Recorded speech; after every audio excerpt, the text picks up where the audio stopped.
दोस्तों ये कहानी है हाकान नाम के एक ऐसे लड़के की जो बिल्कुल ही बेरोजगार और निठल्ला होता है। वो कई जगहों पर इंटरव्यू देने जाता है लेकिन उसे कहीं पर भी जॉब नहीं मिलती। लेकिन एक दिन उसे एक कमीज मिलती है जिसे पहनने के बाद उसमें ऐसी जादुई शक्तियां आ जाती हैं कि इन पावर्स को संभाल नहीं पाता और पूरे के पूरे देश को ऐसी खतरनाक मुसीबत में डाल देता है जिससे सभी लोगों की जिंदगी नरक से भी बदतर बन जाती है। लेकिन आखिर उसने ऐसा क्या कर दिया था, चलिए जानते हैं। तो कहानी की शुरुआत में हाकान के ऊपर कोई बंदूक से निशाना लगाता है। उस बंदूक की गोली धीरे धीरे हाकान के माथे की तरफ जा रही होती है, लेकिन उसे वो गोली लगी या नहीं ये हमें नहीं दिखाया जाता। और यहाँ से सीन शिफ्ट होकर पास्ट में चला जाता है जहाँ पर हम हाकान और उसके दोस्त मैमो को देखते हैं जो एक साथ ही एक रूम में रहते थे। हाकान सो रहा होता है, तभी उसके फोन का अलार्म बजता है। हाकान उठता है और अपने फोन को बंद कर देता है। इसके बाद वो अपने मसल स्ट्रेच करता है और मेमो को उठाने जाता है जो सोफे पर सोया होता है। इसके बाद वो लोग तैयार होकर नाश्ता करते हैं और एक जगह पर जाते हैं जहाँ वो अपनी एक दुकान खोलने का सपना देखा करते हैं। दोनों ने अभी वो जगह नहीं खरीदी थी क्योंकि उनके पास इतने पैसे नहीं थे। हाकान और मेमो उस दुकान के कांच के अंदर से झांकते हैं और बातें करते हैं कि वो अपनी दुकान को कैसे डेकोरेट करेंगे। उसी वक्त मेमो देखता है कि उनके फ्यूचर की दुकान एक अरबपति बिजनेसमैन फैसल एडम की कंपनी कैविडेन होल्डिंग के ठीक बगल में है।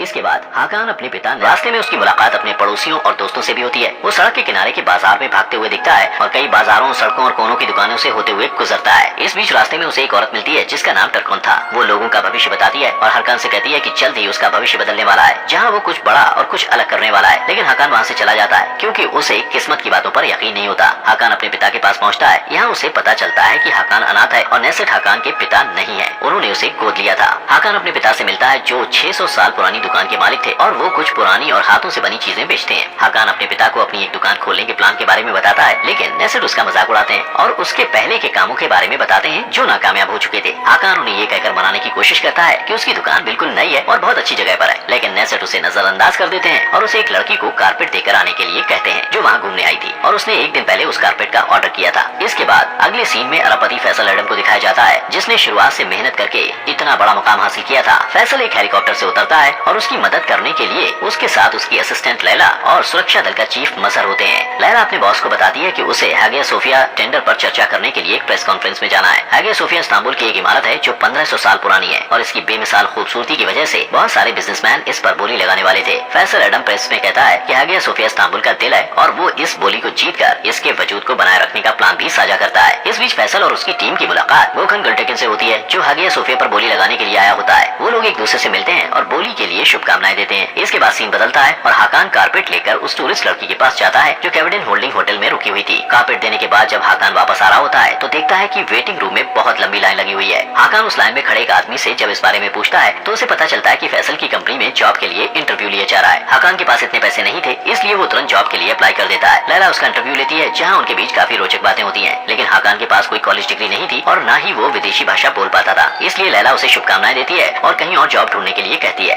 ये सुनकर हाकान वहाँ से चला जाता है। जब वो वापस जा रहा होता है तो देखता है कि एक छोटी सी बच्ची के ऊपर एक झूमर गिरने वाला है। वो तुरंत दौड़ते हुए उसके पास जाता है और उसे बचा लेता है। फैसल और मजहर उसकी इस बहादुरी के काम को देख लेते हैं। इसके बाद हाकान फिर से अपने पिता को दुकान खोलने के लिए मना रहा होता है और तभी उनकी तुर्की की जादुई शर्ट ढूंढ रही होती है जो बहुत मुश्किल से मिलती है। सुजैन कहती है कि वो शर्ट उसके खास क्लाइंट के लिए है और इस शर्ट के लिए वो मोटी रकम भी दे सकती है। मिस्टर कॉर्माक उससे झूठ कहते हैं कि वो शर्ट उनके पास नहीं है जबकि वो उनके तहखाने में रखी होती है। हाकान उनसे कहता है कि वो उस शर्ट को बेच दें, लेकिन वो हाकान की बात नहीं सुनते। इसके बाद मेमो वहाँ आता है और हाकान को बताता है कि उन्हें उनके घर से बाहर निकाल दिया गया है क्योंकि उन लोगों ने घर का किराया नहीं दिया था। यहाँ हाकान को पता चलता है कि उसने जो पैसे घर के किराए के लिए टेबल पर रखे थे मेमो उसे जुए में हार गया। दूसरी तरफ गोखन गुलटेकिन मजहर को अपनी कार में लेकर एक गुप्त जगह पर जाता है और वहाँ उसे फैसल को नीलामी से बाहर करने के लिए घूस देने की कोशिश करता है, लेकिन मजहर अपने बॉस के दुश्मन को वहीं मार देता है। दूसरी तरफ हाकान और मेमो का बिजनेस ठप पड़ने की वजह से उनका दिवालिया हो गया था, इसलिए दोनों मिस्टर कॉर्माक के तहखाने में उस शर्ट को चुराकर सुजैन को बेचने का फैसला करते हैं। शर्ट चोरी करने के बाद वो दोनों सुजैन से मिलने के लिए एक रेस्टोरेंट में जाते हैं और उसकी कीमत की बात करते हैं। सुजैन उन्हें बताती है कि इस शर्ट की कीमत लाखों में है और वो इस शर्ट को अपने क्लाइंट की तरफ से खरीद रही है जो कोई और नहीं मजहर है। लेकिन तभी हाकान के पिता मिस्टर कॉर्माक वहाँ आ जाते हैं और हाकान से वो शर्ट लेकर कहते हैं कि ये शर्ट बेचने के लिए नहीं है। उसी वक्त मजहर अपने साथियों के साथ वहाँ हमला कर देता है और गोलियां चलाने लगता है जिससे मिस्टर कॉर्माक को गोलियां लग जाती हैं। हाकान उन्हें हॉस्पिटल ले जाने की कोशिश करता है, लेकिन मिस्टर कॉर्माक उसे अपने दोस्त के फार्मेसी चलने को कहते हैं। फार्मेसी जाने के बाद हाकान अपने पिता के दोस्त कमाल और उनकी बेटी जैनब से मिलता है। कमाल मिस्टर कॉर्माक को इलाज के लिए लेकर जाता है और जैनब हाकान को संभालने की कोशिश करती है। दूसरी तरफ मेमो को मजहर का एक साथी टेकन पकड़ लेता है। टेकन और उसके साथी हाकान और उस शर्ट का पता लगाने के लिए मेमो को टॉर्चर करते हैं। दूसरी तरफ जैनब हाकान को एक गुप्त जगह पर लेकर जाती है जहाँ कमाल मिस्टर कॉर्माक का इलाज कर रहा होता है। हाकान कमाल पर गुस्सा हो जाता है क्योंकि वो उसके पिता को हॉस्पिटल लेकर नहीं गया था। मिस्टर कॉर्माक कहते हैं कि अब बहुत देर हो चुकी है। वो हाकान को कमाल और जैनब के साथ रहने को कहते हैं क्योंकि वो लोग ही हाकान को सारी सच्चाई बता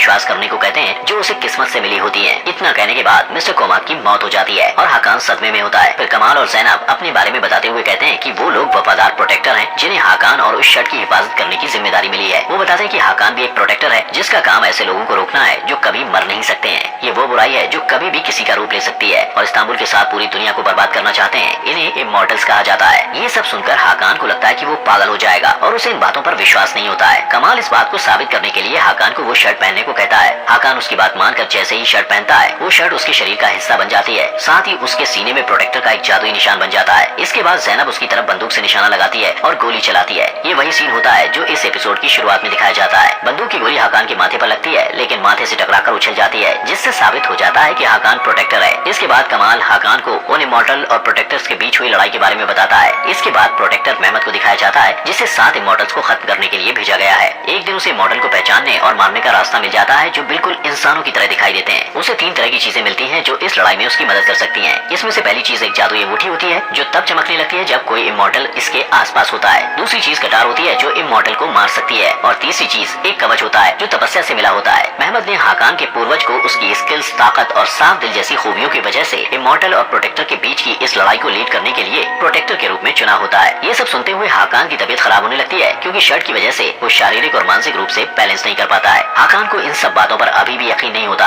और वो सोचता है कि कमाल और उसकी बेटी ने उसे किसी तरह का नशा दिया है। दूसरी तरफ टेकन और उसके साथी मेमो से हाकान और उस शर्ट के बारे में पता लगाने की कोशिश करते हैं। इधर कमाल और जैनब के यहाँ कमाल हाकान को लेकर परेशान होता है और कहता है कि हाकान बिल्कुल भी ट्रेन नहीं है और इमॉर्टल लड़ने के लिए तैयार नहीं है, इसलिए वो हाकान को लड़ाई के लिए तैयार करने का फैसला लेता है। इस बीच हाकान उस जगह से भाग जाता है और वापस अपने अपार्टमेंट में आ जाता है जहाँ उसे पता चलता है कि टेकन उसका पता लगाने के लिए आस पड़ोस में पूछताछ कर रहा है। वो घबरा जाता है और अपने कमरे में ये सोचकर जाता है कि मेमो वहाँ होगा, लेकिन उसे मेमो नहीं मिलता। उसी वक्त उसकी नजर एक अजीब से डिब्बे पर पड़ती है जिसमें एक बंदूक के साथ एक तस्वीर होती है जो 1989 के समय की ली गई थी। उस तस्वीर में कमाल, नेसेट और मुराद नाम का एक आदमी था। इस बीच जैनब हाकान को ढूंढते हुए वहाँ आती है और वो लोग बात कर रहे होते हैं। तभी टेकन हाकान को मेमो के फोन से मैसेज करता है और उसे सुल्तान अहमद स्क्वायर मिलने के लिए बुलाता है। हाकान को लगता है कि मेमो ने उसे मिलने बुलाया है, इसलिए वो जैनब के साथ उससे मिलने के लिए चला जाता है। दूसरी तरफ कमाल सुजैन से मिलने के लिए आता है ताकि वो पता कर सके कि उसे वो शर्ट किसके लिए चाहिए थी। उसे लगता है कि सुजैन के जरिए वो इमॉर्टल का पता लगा सकता है, लेकिन तब तक बहुत देर हो चुकी होती है क्योंकि मजहर ने आम आदमी बन के सुजैन को मार दिया था क्योंकि उसे डर था सुजैन उसकी पहचान लोगों के सामने ला सकती है। दूसरी तरफ टेकन मेमो के जरिए हाकान को स्क्वायर तक लाने में कामयाब हो जाता है और मेमो को वहाँ चारे के रूप में इस्तेमाल करता है। जब हाकान मेमो को देखता है तब उसके पास जाने की कोशिश करता है, लेकिन तभी टेकन अपनी छुपी हुई जगह से हाकान के ऊपर 4 गोलियां चलाता है। लेकिन वो ये देखकर हैरान हो जाता है कि गोलियों से हाकान नहीं मरता। जैनब उसकी मदद करने के लिए आती है क्योंकि लगातार गोलियां चलने की वजह से वो कमजोर हो जाता है। टेकन ये सारी बात अपने बॉस मजहर को बताता है जो ये सब सुनकर बिल्कुल खुश नहीं होता। इसके बाद हाकान और जैनब कमाल की फार्मेसी की गुप्त जगह पर वापस आ जाते हैं। हाकान कमाल से उस तस्वीर के बारे में पूछता है जो उसे उसके पिता के बॉक्स से मिली थी। कमाल उसे बताता है कि नेसेट और मुराद उसके करीबी दोस्त थे। मुराद को हाकान से पहले प्रोटेक्टर के रूप में चुना गया था और मुराद ही हाकान के असली पिता थे। इमॉर्टल से लड़ते हुए मारे गए थे। नेसेट ने हाकान को गोद लिया था और उसे बचाने के लिए हाकान से ये सारी बातें छुपाई थी। इसके बाद हाकान कमाल और जैनब से कहता है कि उन्हें जल्द से जल्द इमॉर्टल्स को ढूंढकर मारना होगा, लेकिन ये कोई नहीं जानता कि इमॉर्टल्स कैसे दिखते हैं और उन्हें पहचानने के लिए जादुई अंगूठी की जरूरत होती है। दूसरी तरफ फैसल हाकान की बहादुरी देखकर उससे काफी ज्यादा खुश था, इसलिए वो लैला को उसे सुरक्षा दल का हिस्सा बनाने के लिए कहता है। वहीं दूसरी तरफ हम देखते हैं कि टेकन मजहर को हाकान के बारे में कुछ जरूरी बातें बता रहा होता है। वो नेसेट का बैकग्राउंड चेक करता है और मजहर को एक फाइल देता है जिससे पता चलता है कि उसका हाकान और उस शर्त से कोई रिश्ता है। दूसरी तरफ कमाल हाकान को उसके पूर्वजों के बारे में बताता है कि उन्होंने कैसे इस्तांबुल और पूरी दुनिया को प्लेग और अकाल से बचाया था जो इमॉर्टल्स की वजह से फैला था। कमाल हाकान को अपने दिमागी स्थिति को काबू करना सिखाता है ताकि जादुई शर्टों से प्रोटेक्ट कर सके। वो हाकान के हाथों में गर्म पत्थर का टुकड़ा रख देता है जिससे हाकान ज्यादा से ज्यादा दर्द बर्दाश्त करना सीख सके और वो इमॉर्टल्स का सामना कर पाए। वो उसे लड़ना सिखाता है। इसके बाद कमाल हाकान और जैनब को बड़े वफादार से मिलने के लिए कहता है जिसके पास जादुई अंगूठी होती है। वो कहता है इमॉर्टल उस अंगूठी को पाने के लिए कभी भी उनके पीछे आ सकते हैं, इसलिए ये देखना जरूरी है कि अंगूठी सही हाथों में है। प्रोटेक्टर को इमॉर्टल्स का पता लगाने और उन्हें खत्म करने के लिए तीनों जादुई चीजों की जरूरत होती है, जिसमें से जादुई शर्ट हाकान के पास होती है और जादुई अंगूठी बड़े वफादार के पास होती है। लेकिन सभी वफादारों के पास अलग अलग जादुई चीजें हैं, इसलिए उन चीजों को प्रोटेक्ट करने के लिए उनका उसूल होता है कि वो एक दूसरे से बात नहीं कर सकते। जब हाकान और जैनब बड़े वफादार से मिलने जाते हैं तो कमाल सुजैन की मौत का पता लगाने के लिए हॉस्पिटल जाता है और वहाँ के एक कर्मचारी से बरामदे का सीसीटीवी फुटेज मांगता है। दूसरी तरफ मजहर फैसल से इस बात को लेकर नाराज होता है कि वो बिना उसकी सलाह के नए सुरक्षा कर्मी को काम पर रखने की कोशिश कर रहा है। फैसल उसे यकीन दिलाता है कि वो उसकी जगह कभी भी नए सुरक्षाकर्मी मतलब हकान को नहीं देगा। वो उसे आगे सोफिया कॉन्ट्रैक्ट की जीत की खुशी मनाने को कहता है। फैसल इस बात से अनजान होता है कि उसकी ये जीत इसलिए हुई क्योंकि मजहर ने गोकन को मार दिया था। दूसरी तरफ हकान और ज़ैनब बड़े वफादार से मिलने उसके पते पर जाते हैं और सुनसान से घर पर पहुंचते हैं। जब वो लोग घर के अंदर जाते हैं तो उन्हें एक आदमी मिलता है जो खुद को बड़े वफादार का बताता है कि उसकी माँ एक कमरे में बंद है, उसकी मानसिक स्थिति ठीक नहीं है और मॉनिटर की मदद से उस पर नजर रखी जाती है। वो ये भी कहता है कि 7 साल पहले उनके साथ एक हादसा हुआ था जिसकी वजह से वो किसी से बात नहीं करती है। खान दोनों को अपनी माँ के कमरे में लेकर जाता है और खुद दूसरे कमरे में चला जाता है जहाँ से मॉनिटर की मदद से वो उन पर नजर रखता है। हकान बड़े वफादार को अपने सीने का जादुई निशान दिखाता है जिसके बाद वो अपना मुंह खोलती है और बताती है कि खान उसका बेटा नहीं है और उन्हें फंसाया जा रहा है। वो हकान को जादुई अंगूठी देती है लेकिन उसका स्टोन गायब होता है। इस बीच खान वहाँ आ जाता है लेकिन वफादार उसे गोली मार देती है। अब इससे पहले कि खान जिनके लिए काम करता था वो लोग यहाँ पहुँचे, हकान और ज़ैनब सीसीटीवी फुटेज को खत्म कर देते हैं और वहाँ से निकल जाते हैं। वफादार उन्हें विश्वास दिलाती है कि वो खान के आदमियों को संभाल लेगी। दूसरी तरफ फैसल हकान को सुरक्षा दल में शामिल करने के लिए काफी सीरियस होता है, इसलिए लैला हकान को कॉल करके फैसल से मिलने के लिए बुलाती है। हकान उसकी बात मानकर फैसल से जॉब के बारे में बात करने के लिए जाता है और यहाँ उसकी मुलाकात मजहर से होती है। मजहर को ये नहीं पता होता कि वो वही हकान है जिसके पास वो जादुई शर्ट है और जिसका पीछा वो इतने दिनों से कर रहा है। इस बीच मजहर किसी को कॉल करता है और खान के बारे में पूछता है जिससे ये पता चलता है कि मजहर ने ही खान को उस वफादार के घर में भेजा था। हकान को जब ये पता चलता है तो वो वहाँ फैसल के लिए सिक्योरिटी का काम करने के लिए तैयार हो जाता है क्योंकि उसे लगता है कि वहाँ काम करते हुए उसे मजहर के बारे में और भी कुछ जानने को मिलेगा।